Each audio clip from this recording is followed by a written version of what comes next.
The electronics is divided on two sections. Above waterline, where we can find the ground control unit, which is responsible for sending and receiving data from the call-off, and the second one below waterline. Both are connected by the tether. The tether power supplies the thruster control chamber, where 3 step-downs are located. 2 are set on 20 volts and the other one on 16 volts.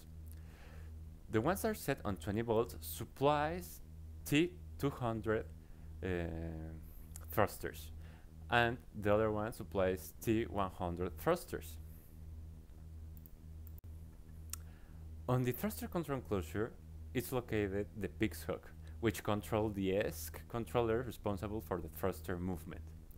Then, the thruster control enclosure power supplies the main control enclosure, where other 2 step-downs are located. One step-down is set to 12 volts and the other one to 5 volts. The reason that we use many step-downs is because we wanted to make our electronics modular, and if we only use one, we couldn't supply or power supply correctly all the electronic components.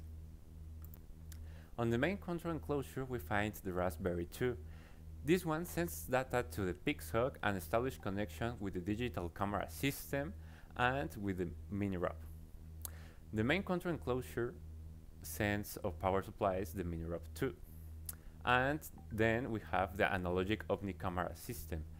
This one sends signal directly to the ground control unit via tether, and it's power supplied by the main control enclosure.